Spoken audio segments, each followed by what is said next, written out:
Salamat, Hazel. Ang pinakamamahal kong inaanak din naman sa isa sa mga pinakamamahal kong mga kinasal.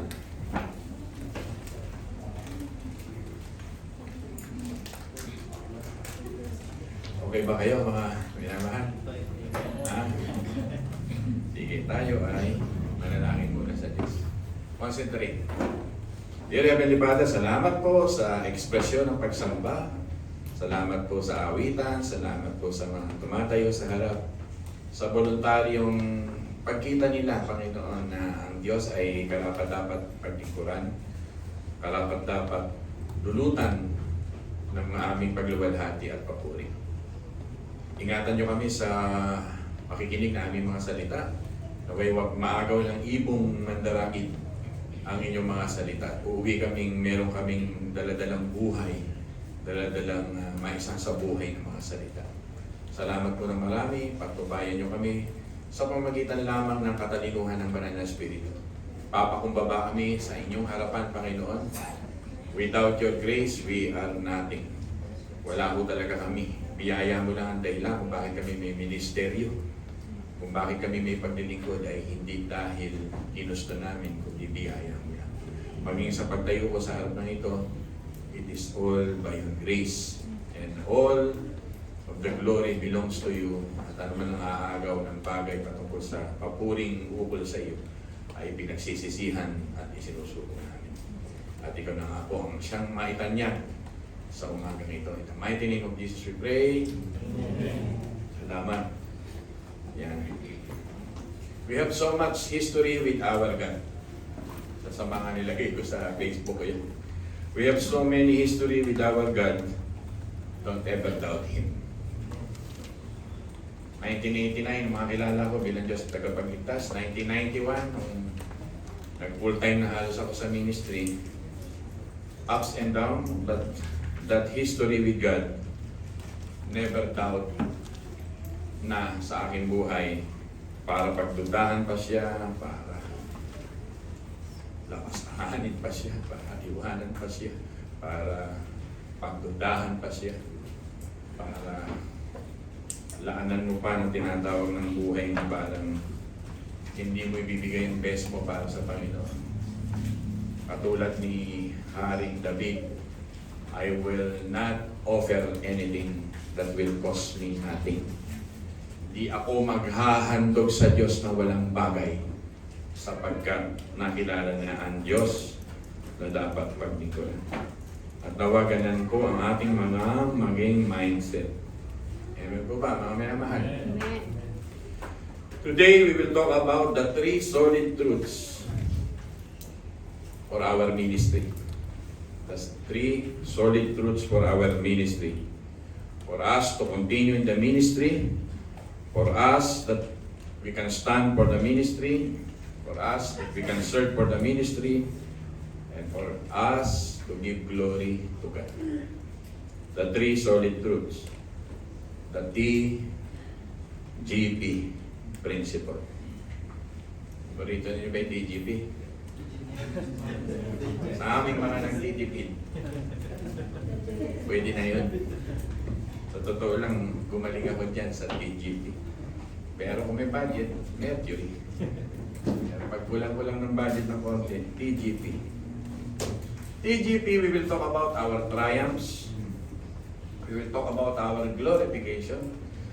And we will talk about our purpose in life. The TGP. The triumphs give us confidence.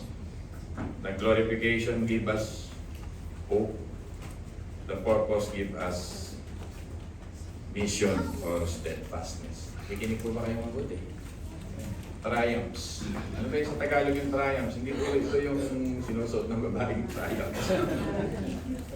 Ito po ay katagumpayan. Ang background po na binasa sa atin ng inyong ate Ama Rose, it's about the things that is imperishable. Mga bagay na hindi nabubulok. At ang pinakapangunahing example ni Jesus Christ dito ay yung kanyang resurrection. At pangalawang example dito, yung resurrection of the believers. People, are you listening? Yung resurrection dito ng mga believers at ni Jesus Christ, ang nagbigay sa atin ng solid truth about the triumphs in the ministry. Kaya pag binasa nyo yung verse 58, hindi dahil sa iyong steadfastness, hindi dahil sa iyong galing, kung bakit kayo may ministry, hindi dahil sa iyong desisyon, dahil meron kang ministry. Yung prayer sa inyo na Elder Amado, tingnan ng Panginoong Jesucristo sa mga natapos na gawa ng Panginoong Jesucristo. At isang mga po sa mga natapos na gawain niya ay yung katagumpayan. Amen po ba ito? Dito pwede ko nang tapusin ang mensahe. You are serving God because your God is a victorious God. Sapat ng dahilan yun para hindi mo iwanan, hindi mo talikuran, tayo ay magpatuloy. Sabi ko nga sa inyo, mahirap ang buhay since 1991. Maraming ups and downs. Meron kang belief that you are doing the most fulfilling one, na may worth sa buhay mo, pinakamahalaga sa buhay mo, ay maglingkod under the shepherd of our Lord Jesus Christ. Pinig kayo mabuti.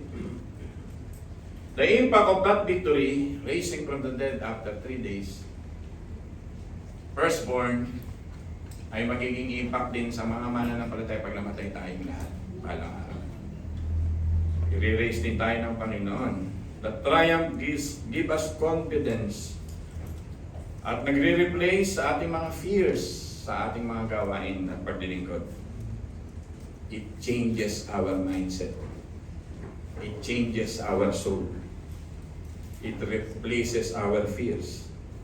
Yan po ang powerful ministry ng living with a triumphant belief sa ating Panginoon. Mga minamahal, napakasarap maglingkod sa ating powerful God sapagkat siya'y matagumpay at ito dapat ang mag-unite sa atin sa church, sa ating paglilingkod. Just imagine our service, our ministries carries the ultimate authority. The ultimate authority. Ang Diyos natin ay nabuhay na muli. May kabuluhan ng iyong preaching from verses 1 to verses 49. May kabuluhan ng iyong pag-aawit. May kabuluhan ng inyong pag-evangelism. May kabuluhan ng inyong pagpunta sa Baguio, pag-uwi. Sapagkat ang lahat ng ito ay na-validate ng victory ni Jesus Christ. That victory is our fuel for the power in the ministry. Walang nalugi sa mga naglilingkod sa Diyos. Pero sa inyo na may planong tumalikod sa paglilingkod sa Diyos, lahat ng kalugihan, i-welcome mo sa iyong buhay. Mapagsubok ang sermong ito sapagkat ito inihahamon what is worthy in our life. Ano ang fulfilling sa buhay ng isang tao. Ano bang gagawin mo sa buhay na ito? Yan ang tanong ko sa inyo. Ano bang gagawin mo sa buhay na ito? Whatever you eat, whatever you sit or do it for the ministry. Yan, napakasarap mag-usap. Walang nalugi sa nagmahal sa Diyos, walang nalugi sa naglingkod sa Diyos, at walang nalugi sa gumawa ng ministry sa Diyos. Kaya hindi ko dapat tayo, sabi nga rito sa verse 58, therefore, my beloved brethren, be steadfast, be immovable. Be steadfast, be immovable.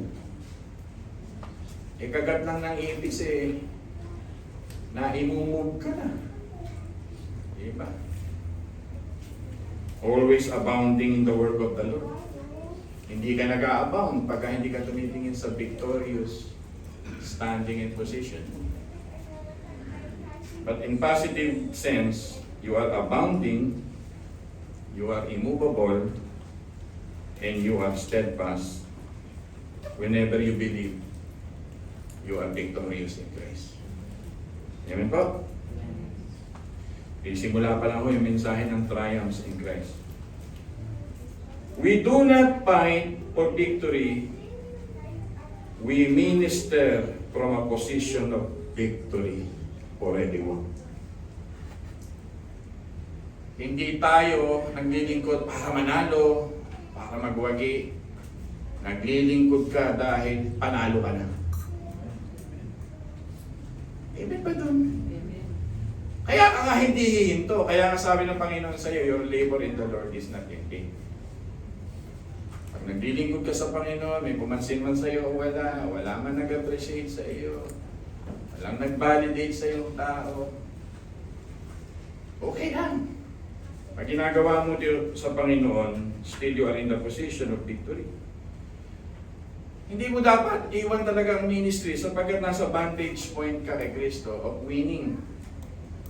Diba? We win already, we won already. We permanently disarm the powers of darkness. Yan ang posisyon natin.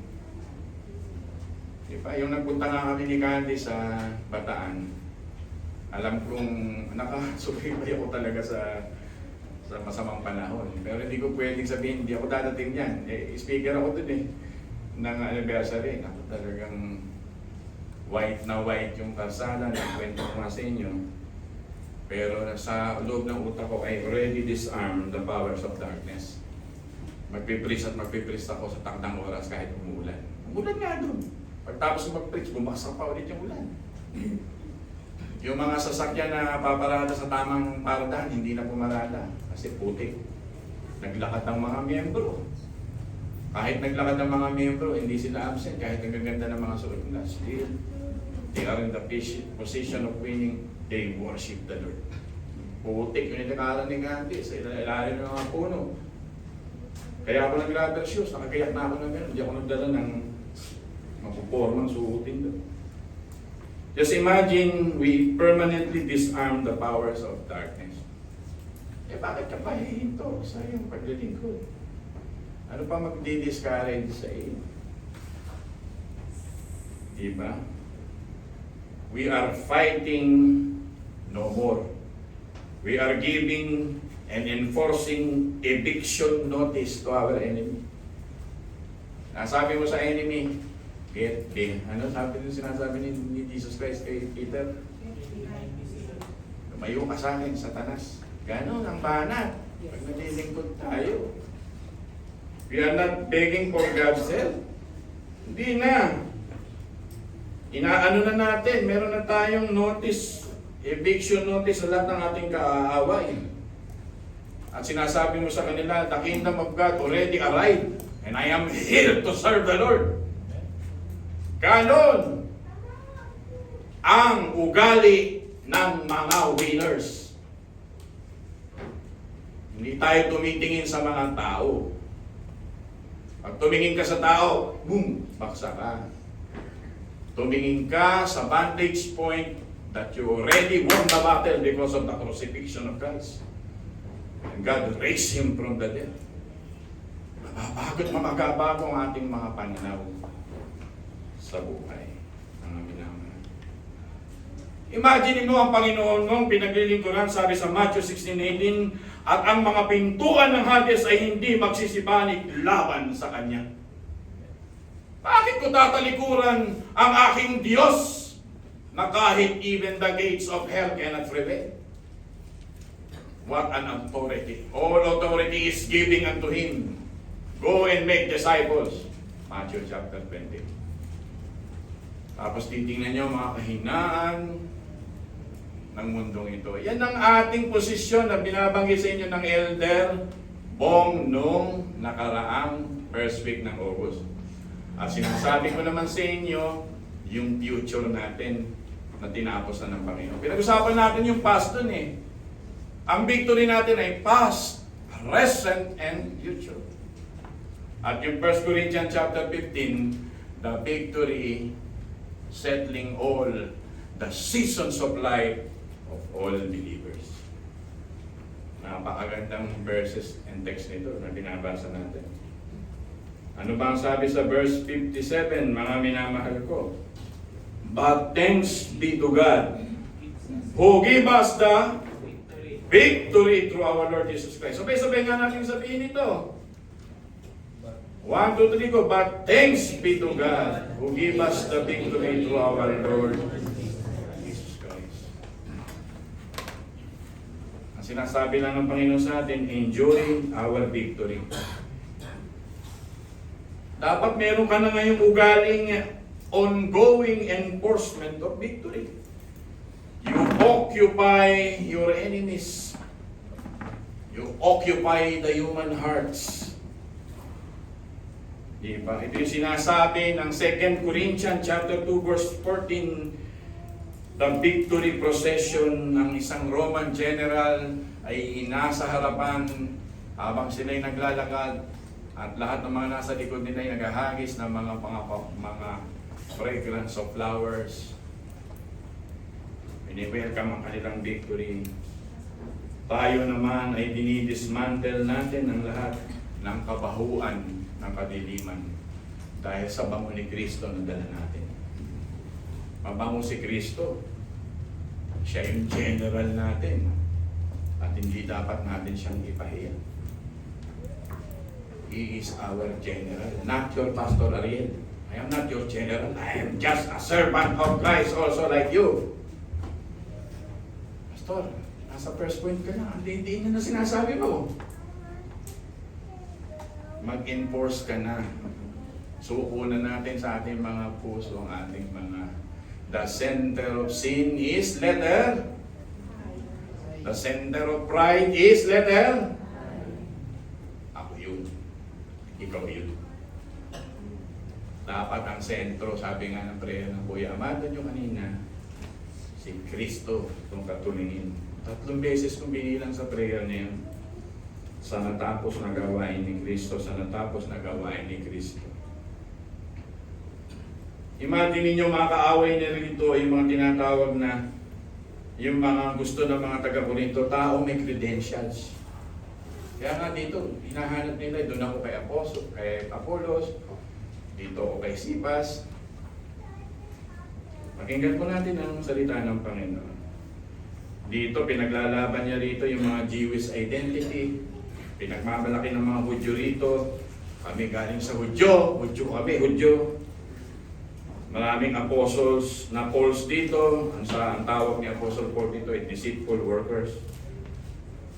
Kasama rito sa grupo ng Korinto yung promoting another Jesus group. Nandito rin yung factionalism. What is factionalism? Faction. Ano sa Tagalog yung faction? Ano po yun sa Tagalog ang faction? Pagkakampi-kampi. Andito yung worldly wisdom na kalaban nila. Nagyayabang sila sa kanilang mga katalinuhang galing sa mundo, filosofiya ng mundo, the Stoics of the world. But Apostle Paul is operating from the completed victory of Christ. Kaya hindi siya mahaharangan kahit anumang pag-uusig, kahit anumang sakit sa dibdib ang kanyang maranasan, still he will serve the Lord. Hindi pa kayo napako sa krus. Ang Panginoon ay napako sa krus dahil sa kasalanan. Hindi niya ginawa. Nasasaling lang ang mga ego natin minsan. Di ba? Ayoko na sa ministry. Maraming taong nakakasakit. Hindi mo alam ang mga taong yan ay namatay si Kristo para dyan. So practice the gospel inside the church. Napakagandang mensahe nito. Dito magpa-practice na tayo ng Ebanghelyo. The world is striving, the world is sweating, the world is stressing. Kaya bandang dulo, pagod, ayaw na sa ministeryo. Because operation under the wisdom of the world, sweating, striving, and sabi ko, stressing.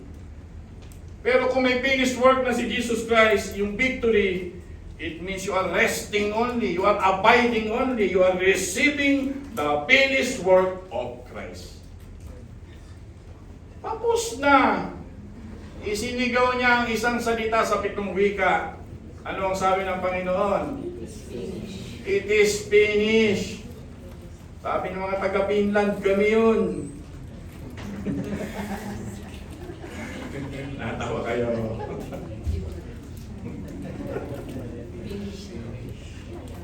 Yun po ay Pilipino na Kristiyano na nakikita ng victorious mindset. Pastor, what is victorious mindset? Christ has won, therefore I will stand. Ito na yun. Nanalo na si Kristo, tatayo na ako. Di ba? Dami nating hope kay Kristo. Kaya lang, di ako nagsusugarcoat pag nagmensahe. Lalo na 1 Corinthians 15. Sasabihin ko sa inyo, totoo. Gusto ng Panginoon, a soldier's dignity is, you won the battle already. You see your general winning the battle. Already won the battle. Dapat meron kang, I'm a soldier of Christ. Christ has won, I will stand as a soldier of Christ. Christ already conquered.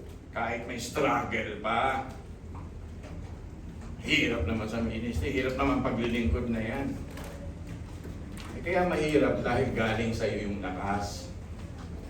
Dapat ang lakas galing sa Diyos. Dapat mangusap ito, mga mensaheng ito, para tayo manalo sa buhay. Kaya nga kahit anong paglilingkod nyo sa Diyos, naglilinis kayo, nagluluto kayo, mahirap ang inyong mga ginagawa. Sasabihin ng Panginoon sa inyo, dahil nanalo siya, your labor is not in vain. May kabuluhan. Maintindihan nyo ngayon yung verse. Hindi dahil may labor kang ginagawa sa sarili mong lakas. May labor si Kristong ginawa. Yun. Kahit pa may hamon ng kapaguran sa gawain. Sinasabi ng Panginoon, death is not your ultimate destiny. There's no power even in death. Where is the sting of that death? Christ is already victorious. Amen? Nasa first point pa lang tayo. Gusto niyo bang ituloy ko? Medyo pabigat ng pabigat ito. Kay Kristo nakatingin, hindi sa labanan. Gano'n na Kristiyano. May labanan pero nakatingin ka kay Kristo. Para sinasabi mo, Panginoon, nanalo ka na. Walang room ng discouragement sa heart mo. What a dignity na dadali ng isang Kristiyano sa kanyang puso ng kanyang general. Bakit mo pagdududahan ang kingdom ministry, ang gawain ng Panginoon? Alam niyo bang pinakamataas na gawain ito kaysa sa gawain ng Presidente ng Pilipinas? Ang maglingkod ka sa hari ng mga hari, Diyos ng mga Diyos, Creator of the universe. Hindi mga politikong nakabarong na mukhang mararangal ang pinakamagagandang mga gawain. The best moment during this time is the moment of churches worshiping and serving God. Kaya ginagawa nyo yun habang nakaupo kayo ngayon at nakikinig sa Diyos. Kahit wala pa kayo sa England, sa palasyo o sa Malacanang, nasa presensya kayo ng Diyos. Kaya yung mga gawain ganun, may dignity ka sa harap. Kaya hindi mo minamaliit ang mga simbahan. This is so essential, sabi nga ni John MacArthur, that even him is willing to die for his members. Naginaya niya lang naman sa ating Panginoon. Just imagine, sabi ng Panginoon, my beloved, be steadfast and immovable. Winning, not easily quitting. Because you are steadfast and immovable in Christ. Just imagine you are anchored by the resurrection and not controlled by the circumstances of the world. Ganun ako marami sa pag may problema akong naiisip, kahit kami mag-asawa, health issues, tapos na Tinapos na ng Panginoon.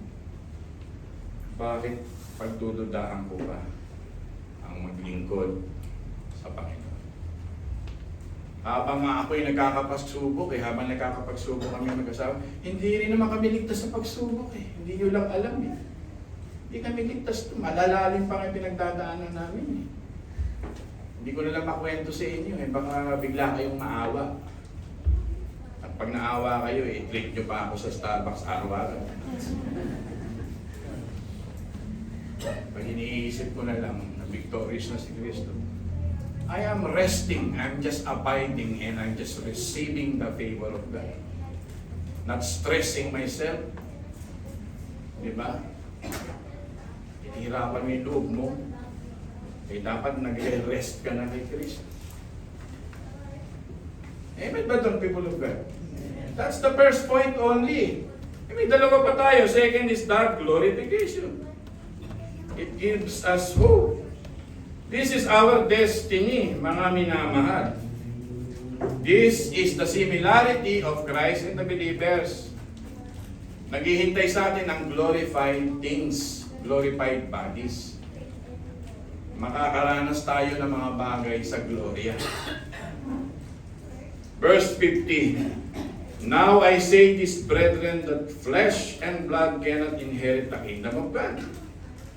Not thus the perishable inherit the imperishable. Ano pa sa Tagalog yun? Yung mga bagay daw na nabubulok, hindi nabubulok. Tingnan mo nga yung katabi mo, tingnan mo nga ka siya kung nabubulok.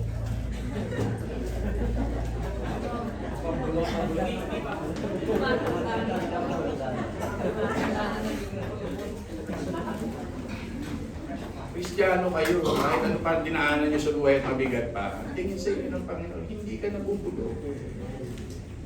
You will possess the destiny in the future sa mga bagay na hindi nabubulok.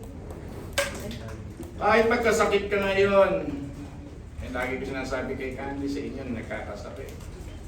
Kahit may mga issues ka sa health, may mga issues kayo sa katawan. Sabi nga ni Elder Amado na nakaraang linggo, Pastor, malapit na ako. Malapit na ako, nagpe-pray ako. Pastor, sabi ko naman sa kanya, nagpe-pray din ako sa iyo. Tagal ka pa. Kontrahan yung prayer namin. Kasi tingin ko, hindi naman tayo nabubulok talaga yung destiny natin. Dapat ganun ang tingin natin sa ating mga sarili. Glorification gives us hope. Diba, ito yung mensahe ng Panginoon that we are in the imperishable side. Kita ka na sa sasakyan, don't delay, perishable. Imagine mo lang hadlang sa buhay natin ang ating destiny ay freshness. Be steadfast today and enjoy the security tomorrow. The final feature of redemption is glorification. Hindi ko na isa-isa nahaba kasi pag nag-order sa notice pa ako sa inyo. Ang tawag dito, maturity.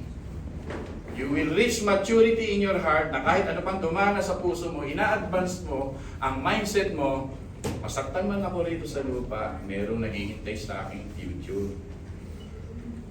Umiyak man ako na umiyak dito sa lupa dahil sa dami ng pagsubok, one day papahira ng Diyos ang lupa ko. Not like the atheists, the finality of their lives is in this planet. Hindi katulad ng mga hindi naniniwala sa Diyos, 2 Timothy chapter 3, namumuhay dito sa lupa na parang wala ng Diyos. Namumuhay na parang nabubulok. Ang kala nila ang final na dito sa lupa. Ang final ko, nasa buhay na walang hanggan. Ang tunay na Kristiyano naniniwala sa second life. Amen po ba dyan? Amen. Kahit pagod na pagod ang puso mo, mag-isip ka, darating din ang panahon, aalipin ako ng Diyos sa langit. Di ba? Ang utang ng Pilipinas, pag naiisip ko yan, hindi pa ako nagkakaapo, magbabayad na siya ng milyon. Baon na baon tayo, sabi nga ni Hazel kanina, totoo yun. Pero pagdating sa langit, tapos ang lahat ng yan. Yung nga lang, pagkapagod na pagod ang inyong puso, anong prayer nyo? Lord, sana dumating ka. Huwag muna. Sapagkat marami pang nabubulok. At ang nabubulok ay pupuntahan ka natin. That's the point of our ministry. Eh kung ikaw mismo nabubulok na, eh paano na? Kung nandun ka na sa side na nabubulok ka at ikaw mismo kailangan ng gospel, so be it. Tutulungan ka namin. Pero wag naman sana, dahil 16 years na tayo magkakasama, yung mga nabubulok na hanapin natin. Kailangan nila ng gospel para sila maging fresh. Amen ba doon? Iba yung Sunday natin ngayon. Kasi, isipin mo, from the top, galing tayo sa Baguio, high na high tayo. Gusto niyo bang bumaba sa lupa? Down na down kayo. Mabubuhay kayo sa bulok. Ganyan yung mga transfiguration experience eh. Yung high sa Diyos, pagkatapos biglang, Pastor, ang sakit naman ng mensahe mo. Totoo. Eh, totoo talaga. Kasi gano'n si Satanas. Taking all the opportunity to put you down. Kaya pagka dinadown ka ni Satanas, na nililid ka sa pagkabulok, sabihin mo sa kanya, fresh ako kay Jesus Christ. Just imagine our future is from the place of the eradication of sin. Sabi ni John MacArthur, I quote him. Imaginin mo, ang future nyo wala ng presence ng sin. Diba? And that's the beauty of heaven. Sabi ni John Mac. Because there's no presence of sin, only the beauty of Christ. Ang ganda-ganda ng mga sinabi. Binasa natin. Eh kung babasahin ko kasi yung buong chapter, ang haba-haba. Verse 23, chapter 15, but each in his own order, Christ the first fruit, after those who are Christ at his coming. Yun nga. After those who are Christ at his coming. Then comes the end, when he hands over the kingdom to the God and the Father. Napakasarap, ano? Sabi sa verse 52, in a moment, in the twinkling of an eye, at the last trumpet, yun ang hinihintay ko lagi, trumpete. For the trumpet will sound, and the dead will be raised imperishable, and we will be changed. Good news, hindi tayo mabubulok forever. Amen? Amen. Ano kaya itsura mo, Kuya Amado, sa glorified body? Kaya itsura ko sa glorified body. Hindi kasi nakilala ang Panginoon eh. Nung mag-glorified body siya nung 3 days. Kasama niya mga alaga, hindi siya makilala kasi at his feet. Nagniningning siguro. Ang pagandang lalaki siguro ng Panginoon. Ganon ang magiging katawan natin. Di ba kaaliwan ito sa inyo na nagme-maintenance? Di ba kaaliwan ito sa inyo na maya nasa hospital tayo, nasa doktor? Hindi ko ba kaaliwan ito kandi sa iyo? Minamahal ko na hindi lang dito tayo sa lupa makikita, kundi sa buhay na wala hanggan. Atakbo tayong dalawa to. Kaya sister na kita doon. That's the point. Sabihin mo nga sa iyong katabi, you are fit for eternal life.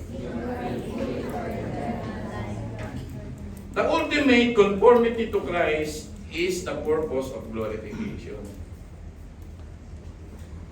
Dito pa lang sa lupa, practicein mo na to.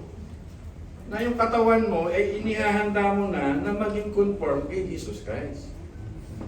Kasi sa lupa, naranasan ng Panginoon ito. Hindi pa siya nag-ascension. May glorified body na siya. Naintindihan niyo? Bago siya mag-ascension, tumatagos na siya sa pader, glorified body. Sapagkat dinefeat niya yung death, bumangon siya after 3 days. Justification, just imagine, the penalty of sin is gone. Sanctification, the power of sin is gone. But glorification, the presence of sin is gone. Imaginin mo, mawala yung presence ng sin sa bahay, presence ng sin sa church, sa lupa, presence ng sin sa Pilipinas. What a gift of glorification. The desire of Christ is freedom and liberty from all spots, flaws, and wrinkles. Kaya dito sa lupa, Practice na tayo. Mga minamahal. The Apostle Paul points, nakikinig pa ba kayo? Is our body ay binili niya. Yan ang point ng 1 Corinthians 15. He died, He rose again. 1 Corinthians verses 1 to 5. Gospel yun. Ibig sabihin may payment na naganap. So, He bought you. Binili ka niya. So, your body must understand today, habang nabubuhay ka at present, at alam din ni Apostol Pablo ito, your total surrender of your body to God. At maliwanag na binanggit sa Romans 12 yan, living sacrifice, at ipagamit mo ang katawang ito, sapagkat ang katawang ito naman balang araw may regalong matatanggap, glorified. So why now? Why not now practice serving in the ministry? That body. Don't waste your body by giving it to your ego, to your pride, to this world. Give it to God.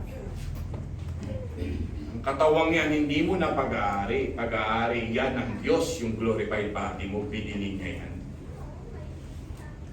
Inuubos mo sa kakapuyat ang katawang yan. Inaabuso mo ang katawang yan sa maraming bagay sa lupa. Dinudurog mo yung mata mo sa kaka-notification na 5 oras, 4 na oras. Why not seeing the things that honors God? Ang dami illustration. Ano?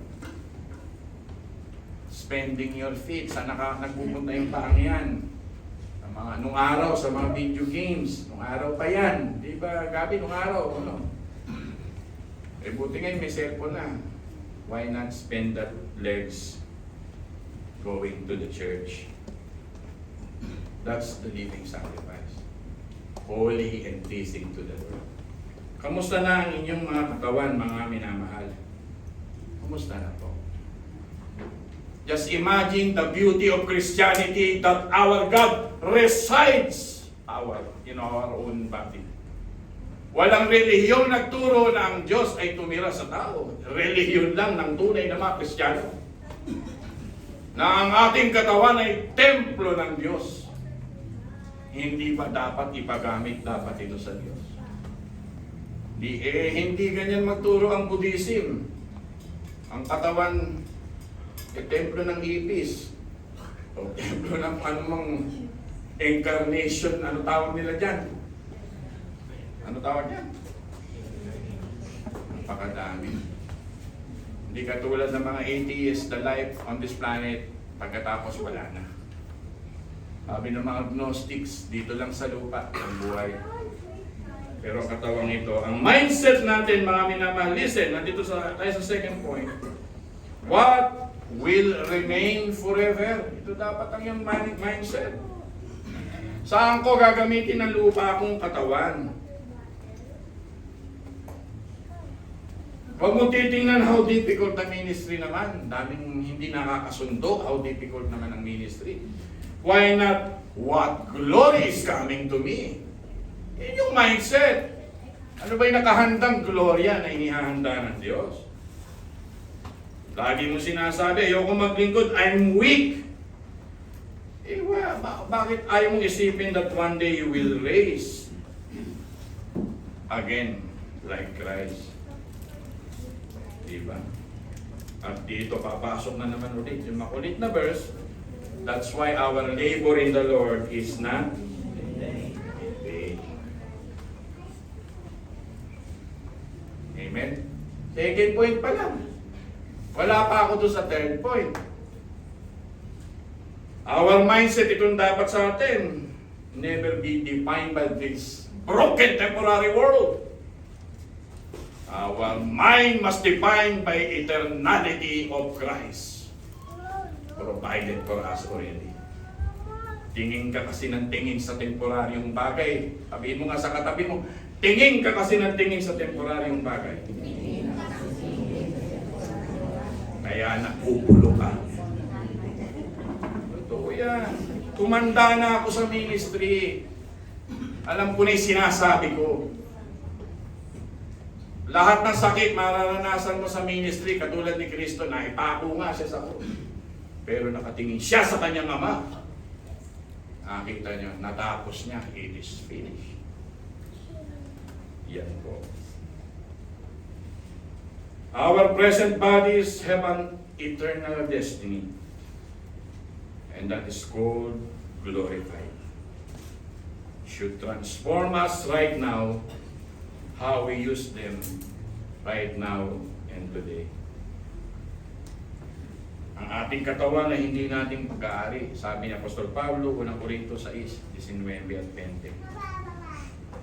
Binili ka ng dugo, hindi yun yan, binili ka. Pag tunay kang Kristiyano, binili ka. Hindi yan sa'yo. Kaya yan, wag na hindi pagagamit sa'yo. Sa Diyos yan. Sapagkat hindi iyo yan, ang Diyos ang may-ari niya. Ba't hindi nyo maintindihan yan? Ang tagal ko lang sinasabi yan. Pag dumating na mga comforts of this world, pleasure of this world, ang katawang yan ay instrumento ng Diyos sa kanyang kaharian. Ayaw ng Diyos na ang katawan niya ay maging passive. Pastor, ano yung passive sa Tagalog? Ano passive sa Tagalog, Ma'am Hazel? Passive, yung parang walang gana. Sinasampal-sampal ka na. Okay. Walang manhid. So the point is, do not waste your body. God intended it for glory. Mga minamahal. No labor of your body, listen to me, done in Christ is wasted. Hindi nasayang yan. Because may future glorification. Sarap mag-preach eh. Kung talagang gusto mong mauhaw, kahit 1 oras ko pa to eh. Hindi ka magmamadali eh. So spending time in temporary things, mauubos. If you devote yourself sa mga bagay na mga sandali lang, mauubos. Kaya sabi ng mensaheng ito na glorification today, devote your body more fully to the ministry of Christ. Amen? Imagine mo, may future perfections ka. Wala siguro akong wrinkles doon. Lalim ng wrinkles ko eh. Pag naglalagay ako ng polvo, dito naiiwan eh. May butas yung ganito ko, nagpo-polvo ko, tagal kong tanggalin dito sa gawing kanan. Nagiging meteorites eh. Sabi ko, Lord, dami kong butas dito pag nagpo-polvo. But the future perfection awaits. We are not waiting for glorification to begin maturing today. Gusto ng Panginoon, live for Him today. Kahit hindi pa dumarating yun, malapit na po yun. Amen ba doon, mga minamahal ko? Amen ba kandis doon, na minamahal ko? Lapit na. Number 6, page. The third purpose. Ano yung sabi ko sa inyo? The third purpose. At ano nga yung purpose na binanggit ko sa inyo? Nagbibigay sa atin ng ano yung purpose? Yun. Nagsusulat sila ni, very good. Magsulat kayo, puro kasi electronic ang hawak nyo, kaya hindi kayo makapagsulat. Siner mo na ni Pastor. Yes! Kung papa-recall ko sa inyo mga past messages, ano i-recall mo doon to? Ano? Wala. Kaya napaganda, may konti kang hawak na papel, nagsusulat ka. Kasi ituturo mo yan sa iba. Third point, handa pa ba kayo makinig o gusto nyo nang hintukan ko? Handa pa ba? Yes. Sabihin nyo nga, purpose. Purpose. Our purpose is to display the glory of the risen Christ. Wala nang iba. Sa katawang mo yan, sa naranasan mong victory, sa naranasan naghihintay na reward ng glorification, what is the purpose of the mission? And what is that mission? To display to the world the beauty of Christ. No other na dahilan. Christ must be seen in us, not us. More of Christ, more of Christ, more of Christ, not more of us. We must die to ourselves. Hanggat hindi ka namamatay sa sarili mo, hindi ka pwede sa ministry. Sisirain mo ang ministry pag hindi ka namatay sa iyong sarili. Dapat si Kristo ang nakikita sa buhay natin. Pastor, grabe ka magsermon ngayon. Eh, kumain ako eh.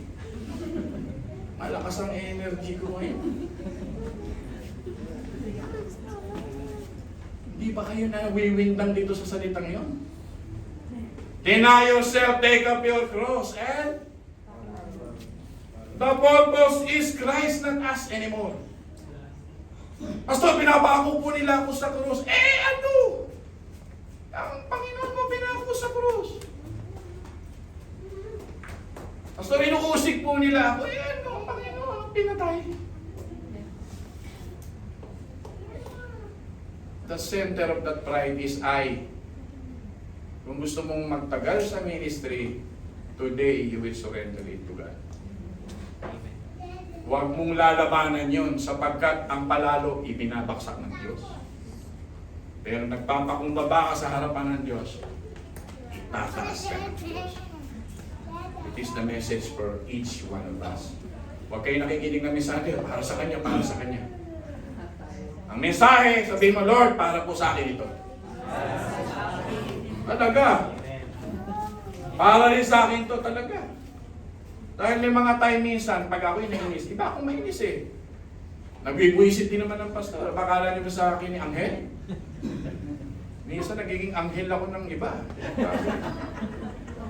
Dito ako sasabihin sa Panginoon, Lord, I died already to myself, help me to mortify my sin with your strength. Pastor, what is the purpose of life? Live every day in the reality of the risen Christ. Christ is true. Hindi siya kailanman nagsinungaling sa iyo. Live as people who belongs to Him. Yan ang purpose ng buhay mo. Yan yung identity mo. Live faithfully in the service of Christ.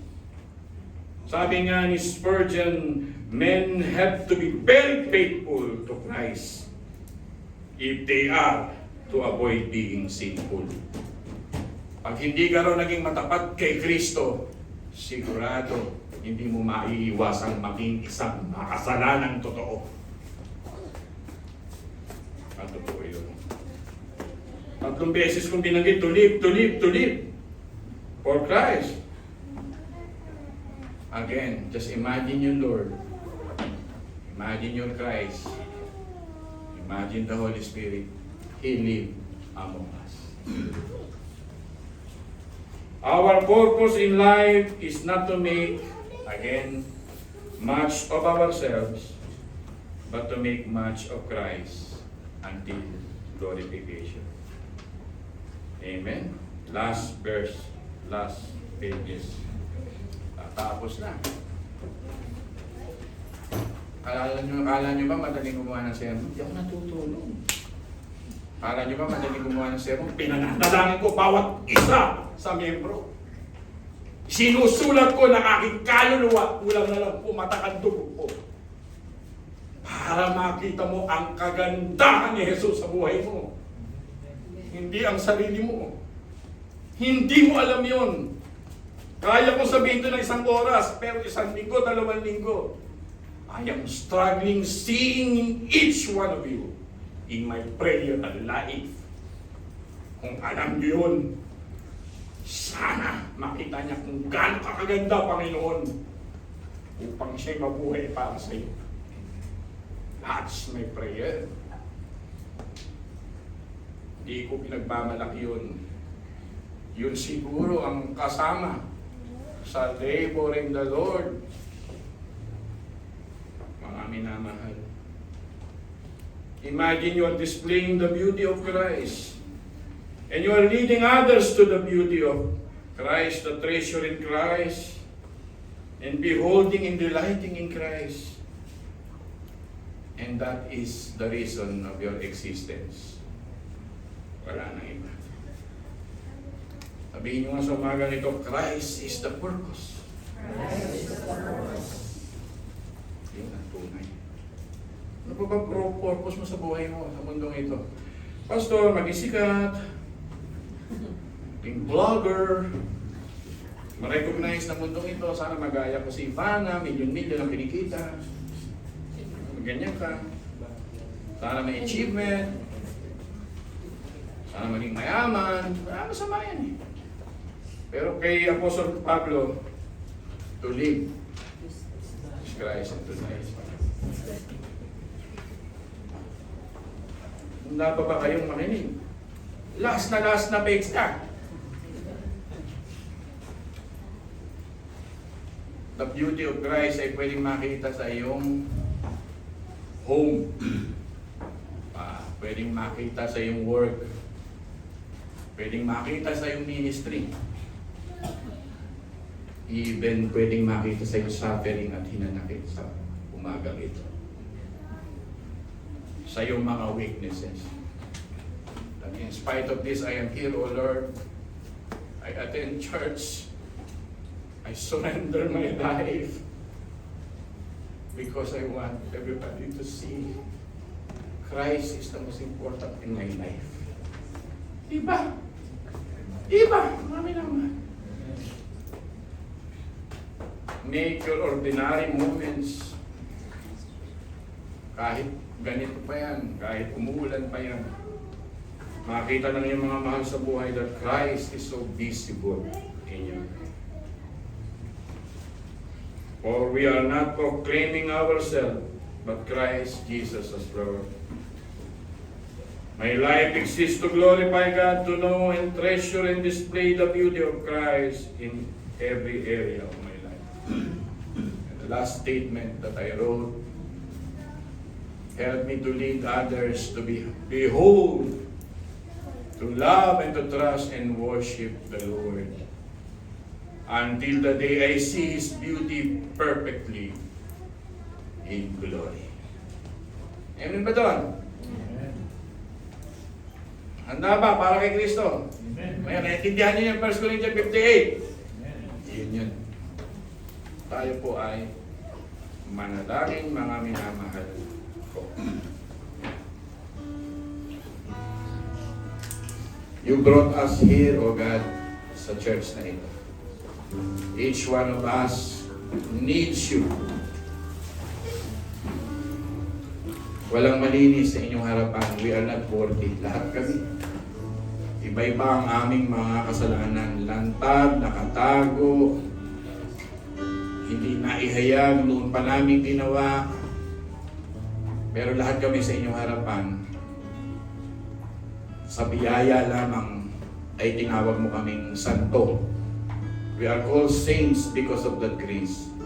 But our former life is a sinner. Tulungan niyo kami, Panginoon, na makita ang victory in Christ. Ang glorification kay Kristo sa aming buhay. At ang purpose namin why we exist on this planet. In this very moment, in this very hour, feed us of the beauty of Christ. We surrender to you.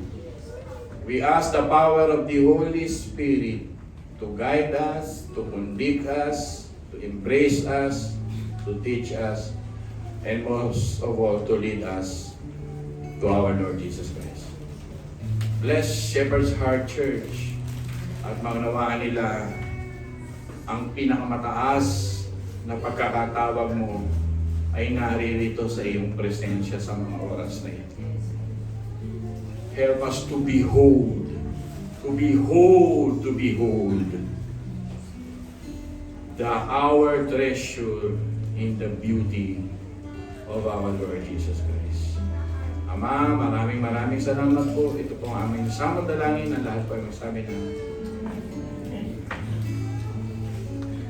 mga minamahal.